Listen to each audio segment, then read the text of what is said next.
졸끄러기 여러분 안녕하십니까? 신박사TV의 신박사입니다. 저는 여러분 딸이 한 명 있죠? 여러분들 다 잘 아실 겁니다. 신채아 양이 있습니다. 8살. 귀여워 죽겠습니다. 예뻐 죽겠어요. 그 다음에 신채아 양은 생물학적으로 유전자를 공유한 사이고 저는 또 딸이 많습니다. 여러분이 저를 아빠라고 생각하면은 우리가 생물학적 DNA를 공유한 사이는 아니지만 정서적 DNA를 공유한 사이로 우리는 아빠와 딸, 뭐 딸뿐만 아니라 아빠와 아들 이런 관계입니다.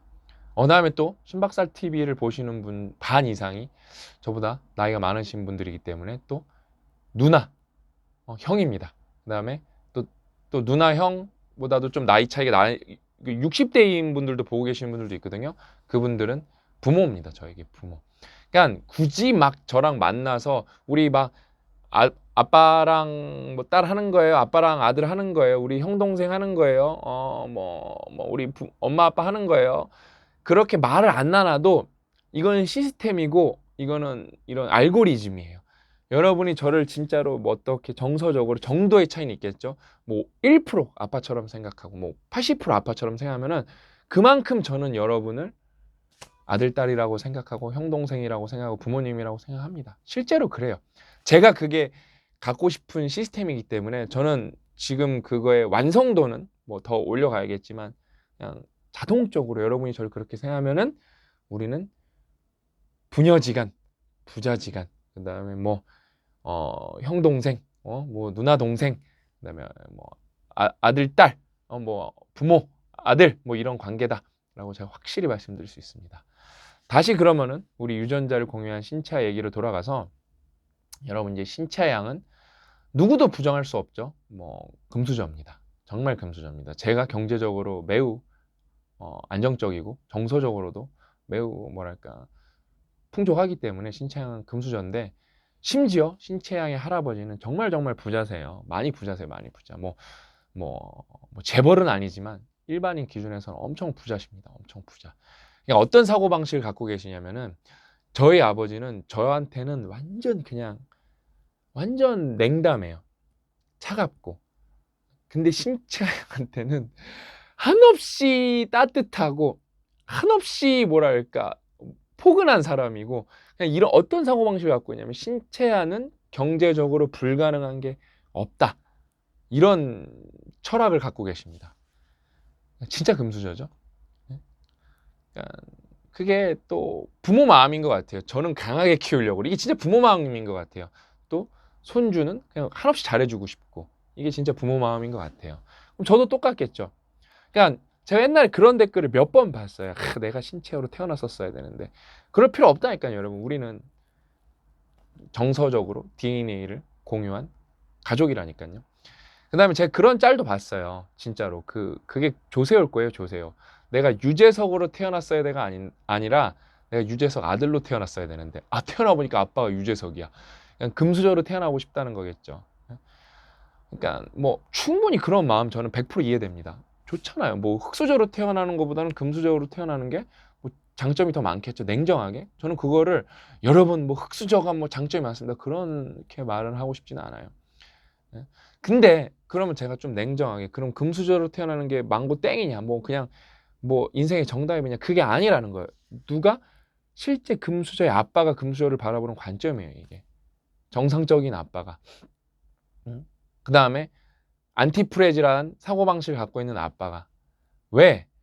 왜냐면은 제가 저를 이렇게 돌이켜 봤을 때 저는 되게 안티프레지란 마인드와 태도 실천을 하고 있는데 그럼 이게 어떻게 만들어졌냐? 제 의지와 상관없이 만들어진 게 너무 많아요. 환경이 만든 게 너무 많아요. 내가 이렇게 돼야지 한 것보다 환경이 저를 그렇게 만든 게 많아요. 되게 불확실한 상황에서 내가 어떤 선택을 했고 내가 그 선택이 완벽한 게 아니었는데 그 불확실성을 이겨내고 불완전한 걸 이겨내면서 제가 조금씩 더 완전해진 거예요. 예를 들면은 대표적인 게 그거예요. 제가 박사를 하면서 얻은 게 되게 많거든요. 그러면은 저는 이렇게 박사를 할 만한 사람이었냐? 몇 번 말씀드렸죠. 아니에요. 저는 학구적이지도 않고 박사에 관심도 없었어요. 근데 환경이 저를 그렇게 만든 거예요. 뭐 첫 번째가 뭐냐면은 저희 어머님이 학구열이 되게 높으신데 제가 고등학교 때 저희가 이제 IMF 세대거든요. IMF가 빵 터지면서 부도가 났습니다. 부동을 하면은 뭐 수입이 없는 게 아니라 빚을 떠안으면서 완전 가난해졌어요. 원래도 뭐 그렇게 잘 사는 것도 아니었는데 완전 가난해졌어요. 그냥 가난해졌어요. 그러면서 엄마가 저를 뭔가 좀 잘해줘 보고 싶었는데 뭔가 이렇게 사교육도 많이 시키고 싶으셨겠죠. 학구열이 있으니까. 근데 그걸 거의 못 시킨 거예요. 사실상 아예 못 시킨 거예요. 근데도 우리 엄마가 대단한 게 뭐냐면은 그 동네 친한 엄마, 정말 그러니까 정말 막 가깝게 지내는 엄마의 큰 형이 그때 이제 숭실대를 다녀서 그 형한테 진짜 부탁을 해서 돈 조금 주고 저를 과외를 시켰고, 그 다음에 그 형 동생이 어 서울대를 갔나? 그럴 거예요. 근데 그러면서 아마 서울대를 가서도 재수를 준비하고 있었는데, 그러면서 저를 너 재수하면서 우리 아들도 좀 봐줘라 그래서 돈 진짜 조금만 주고도 공부를 어떻게든 시켜서 그렇게 우리 엄마가 학구열을 강했어요. 근데 저는 그 집에 가서 그 집에 풀수가 있어서 큰형이랑도 풀수를 하고, 그래서 내가 공부를 좀 많이 안 한 게 또 그때도 안타까워. 그 작은 형이랑도 풀수를 했어. 풀수를 했습니다. 예? 그렇게 아무튼 저희 엄마가 학구열이 높았는데 못 시킨 거에 대한 서운함이 있어서 우리 엄마의 한 때문에 내가 박사를 한 지분이 있어요. 박사를 한 계기에 우리 엄마 우리 엄마는 박사가 뭔지도 몰라요, 정확하게. 그것도 있고, 제가 이제 교환학생을 가게 됐는데 거기 가서도, 예? 교환학생까지 간 거는 그거예요. 영어를 좀 더 잘하고 싶고, 20살 전까지 이전에 뭐 외국을 나가본 적도 없고, 군대 가기 전까지 외국을 나가본 적도 없고, 군대 갔다 와서 어학연수 갔다 왔는데, 어학연수로는 영어가 이게 좀 한계가 명백하구나, 뭔가 좀 이런 환경, 또 그거네요. 환경을 갖춰서 제대로 좀 영어를 해보고 싶다, 교환학생만 한 게 없겠다고 갔는데 거기서 또 운이 좋았어요. 아는 후배가 아니죠. 갔는데 후배가 있었는데, 모르는 후배였는데 얘가 너무 열심히 사는 거야. 그래서 무슨 조교를 하고 있는 거예요. 교환학생인데 그게 거의 불가능한 거거든요. 나도 이러면 안 되겠다 싶어서 나도 조교 같은 걸 알아봤는데 저는 받아주는 교수님이 없더라고요. 그래서 저는 연구를 하게 됐어요. 연구를 얼떨결에, 그런 거 관심도 없었는데 안 하면 안 될 것 같아서. 그러다 보니까 학점이 왜 높았죠? 집이 가난해서 장학금 받으면은 좋으니까. 맨 처음에 1학년 때는 그 마인드였는데 2, 3학년 때 군대 갔다 와서는 군대 간 사이 아버지가 피셔서 아버지가 장학금 받으면 그 돈 너한테 다 그거 주겠다 그래서 돈 받고 싶어서 순전히 공부랑 상관이 없다. 그러니까 대학원이랑 아예 상관이 없는 마인드야 그냥. 근데 어때요? 그렇게 해서 학점도 막 4점이고 뭐 연구 논문도 1, 2저자로 있고, 나는 그런 애가 아닌데 그렇게 된 거예요. 그렇게 해서 얼떨결에 대학원을 갔는데 죽을 뻔했죠. 그냥 진짜 씨발을 달고 살았죠, 입에. 너무 짜증이 나고 힘이 들어서 내가 이걸 왜 해야 되나. 그러고 살았다니까요. 맨날 그러고 살았어. 근데 받았죠. 그러고 나니까 세상에 많은 게 보이고, 왜냐면은 저는 원래 잘하는 게 있어요. 뭐 인간관계도 좋고 뭐 영업력도 강하고, 그다음에 뭔가 이렇게 불굴의 의지도 있고, 그런데 학구적인 건 좀 제 능력치에서 매우 낮은 편이었는데 그걸 확 올렸죠. 연구가 뭔지도 알게 되고, 세계적이라는 게 글로벌 스탠다드도 갖게 되고, 네이처 사이언스가 뭔지도 알게 되고. 네? 진짜 당당하게 학구적이지가 않은 애가 가서 나름의 방법으로 논문을 많이 쓰니까 박사과정인 분들도 진짜 까무러치게 놀랄 거예요. 제가 어플라이드 피직스 레러라고 꽤 괜찮은 데다가 논문을 연속으로 2개를 내니까, 왜 2개를 냈냐면 하나는 나노레터에 냈었는데 그게 떨어지면서 이미 많이 난 거예요. 이미 예전에 낸 거였는데, 그다음에 하나는 바로 APL에 내면서 그냥 시기가 맞아떨어서 한 볼륨에 2개가 나가니까 거기에서 관련자분들이 뭐 저를 좋게 봤나? 아무튼 뭐 에디터들이 뭐 아무튼 좋게 봤나? 그렇게 해서 제가 황당하게 학생인데 저널 오브 어플라이드 피직스, 이것도 뭐 엄청 나쁜 데는 아니거든요. 여기에 저가 학생인데 레프리로 참여해달라고 그 부탁을 받았어요. 우리 교수도 놀랐어요. 그래서 우리 교수님도 이게 대단한 거라고, 학생 때부터 레프리 하는 거는 클래스가 다른 거라고. 전혀 그럴 자지 학구적인 애가 아닌데 막 학구적이어갖고 막 내가 나는 뭐 논문에 뭐 연구에 관심 있고 논문 쓰는 거에 관심이 많으니까 뭐 일찍부터 레프리 할 수 있고, 나는 심지어 그게 뭔지도 몰라서 교수님한테 올 게 잘못 이메일 온 것 같습니다 라고 교수님한테 막 이메일도 포워드하고 그랬는데 아니다고. 너한테 레프리 해달라고 온 거라고. 응? 놀랐죠 그때. 그냥 그렇게 힘든 게 저를 강하게 만든 거예요. 그 다음에 또 사실 삼성에서는 그렇게 힘든 건 없었어요. 워낙 시스템이 잘 돼 있는 데여갖고. 그래서 딱히 뭐 또 거기에서 시스템을 배우고 했는데 거기서 저를 막 이렇게 안티프라질하게 막 만든 건 그렇게 생각해 보면은 뭐 없는 것 같아요. 근데 이제 또 삼성 밖에 나와서 이제 프리랜서 할 때 그때 또 많은 걸 배웠어요. 엄청 많이 배웠어요. 진짜 아무것도 없는데 무슨 뭐 4대 보험도 없죠. 어디 고용된 것도 아니죠. 뭐 진짜 하루 벌어서 하루 먹고 살아야 되는 거고 솔직히 전 그 시스템도 아니야. 근데 일단 책을 썼기 때문에 1년 걸어서 얼마 벌지도 몰라. 알바를 했으면은 내가 몇 시간 했으면 얼마 번다가 정해져 있는데 사실상 완전 베팅이 심한데요. 예? 정말 괴롭습니다. 그러면서 많이 배웠죠. 그러면서 이제 SNS로 넘어오죠. 페이스북 넘어오죠. 어? 그래서 막 살아남아야 되니까 당시 페이스북이 엄청 핫했거든요. 뭐 유튜브는 상대도 안 됐던 시기야. 그때 가갖고 막 큰 페이지 찾아갔는데 이렇게 어떤 페이지는 저랑 일하려고 간 좀 보다가 괜찮은 것 같다고 뭐 좀 뭘 덜 시켜보더니 자기 입맛에 안 맞으니까 팽 시키는 데도 있고 뭐 별의별 데 다 겪어봤죠. 근데 그때 솔직히 막 팽당했을 때 막 겁나 짜증났어요. 잘 될 수 있었는데 얘네랑 하면 왜냐면 페이지가 크니까 빨리 클 기회가 있었는데 근데 그게 팽당한 게 정말 제 인생에서 기회가 됐죠. 아 내가 직접 키워보자. 안 그랬으면 거기 종속돼서 말도 안 되는 사람들이랑 협업을 했었어야 될 거예요. 스트레스 더 많이 받으면서. 근데 팽당하면서 오히려 그러니까 고 작가님이랑 의기투합해서 키워보자 해서 뭐 저랑 콜라보를 시도하려고 그랬던 큰 페이지보다는 저희가 지금 훨씬 크고 뭐 그런 페이지들은 사실상 지금 뭐 거의 뭐 폐업 상태죠. 왜냐면 일단은 활용을 잘 안 하고 있고 제가 이렇게 보니까 인스턴트 아티클이 없고 그 다음에 저희는 사실 이제 페이스북은 인스턴트 아티클 플러스 유료 광고인데 이거에 대해서 잘 모르기 때문에 뭐 안타깝죠. 뭐 그때 뭐 자기네들이 그때 제가 짜증나는 게 진짜 지금도 생각하면 열받는 게 항상 그걸 자기네는 페이지를 좀 저보다 먼저 시작했으니까 모르면 가만히 있으라 이런 말을 정말 많이 해요.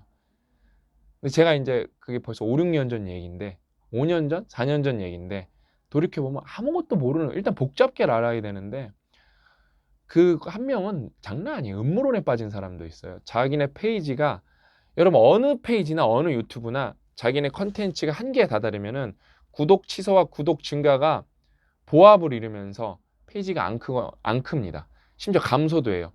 근데 어떤 페이지 운영자는 그게 안 크니까 저한테 뭐라 그랬냐면은 이 페이스북에서 자기네 페이지를 일부러 안 키우는 것 같다. 그냥 정신병이에요. 그 정도면은 사실. 그러니까 돌이켜보면 그런 사람 솔직히 왜냐면 당장 저도 성공이 급하기 때문에 빨리 하고 싶은데 돌이켜보면 그런 사람들이랑 같이 일 안 하게 된 게 행운이었죠. 행운. 별 희한한 사람 다 있어요, 여러분. 그러니까 이거는 또 뭐예요? 인간관계. 그러니까 여러분이 그 다음에 인간관계도 별 미친 사람 다 만나보면서 믿었던 사람한테 배신도 당하고 그 다음에 오히려 기대 안 했던 사람들이 잘 되는 거 보고 그 사람들이 날 도와주는 경우도 있고 이러니까 내가 의도하지 않았던 게 내 인생에서 영향을 엄청 많이 주면서 제가 성장했는데 과연 금수저인 우리 딸은 이런 환경에 노출될 것인가? 이게 그냥 뭐 될 수도 있어요. 지가 의지가 있고 정신 똑바로 바뀌었다면. 근데 그냥 이렇게 유복하니까 뭐가 저절로 다 되겠지. 그때 이 썩은 마인드가 머리에 박혀갖고 지가 스스로 노력 안 해서 안티프레이즈란 태도를 못 배울까 봐 저는 그게 너무 걱정인 거예요. 왜냐면은 제가 말씀드렸죠. 돌이켜 보니까 힘들었던 걸 이겨내면 다 능력이 되거든요. 우리 딸은 그게 안 생길까 봐 너무 걱정인 거예요. 너무 걱정인 거예요. 근데 그 여러분은 아들 딸이라고 생각해도 객관적이니까 냉정하게 메시지를 전달할 수 있다니까요. 우리 딸은 제가 그렇게 하려고 해도 저 혼자만 키우는 게 아니기 때문에 그게 잘 또 안 돼요, 생각보다. 네?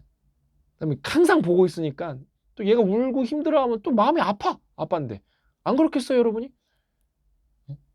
저는 우리 딸한테 어렸을 때부터 포기만 안 하면 돼. 그런 거 말 가르치는데. 우리 딸도 포기하지 않을 거야. 막 이런 거 하는데 막. 근데 그게 여러분 말만 그렇게 하지 엄청 포기해요. 뭐 47살, 46살인데 뭐 46살이 뭐 정신력이 강해봤자 얼마나 강했어요. 또 제 욕심일 수도 있고. 이게 또 사랑이 과하다 보니까 사랑이 적당해야 되는데 또 지금 우리 딸한테 안티프레질한 사고방식을 갖고 있는 것도 제 욕심일 수도 있어요, 이게. 그러니까 이게 이렇게 어려운 겁니다. 그러니까 이제 우리 딸의 진짜 얘기, 금수저가 아니라 금수저 아빠, 응? 응? 금수저 아빠 얘기를 해주면서 여러분한테 말씀드리는 거예요. 여러분이 힘든 상황에 지금 처해 계신다면은 그걸 이겨내면은 다, 근데 그게 이겨내도 짜증만 나는 경우도 실제로 있어요. 저는 뭐 뭐랄까 너무 낭만적인 얘기만 하는 사람도 아니고 너무 뭐 교과서적인 얘기만 얘기하는 사람도 아니고 현실을 얘기하는 사람이기 때문에 이겨내도 그냥 돌이켜 보면 그게 그냥 씨발씨발 나오는 상황일 수도 있습니다.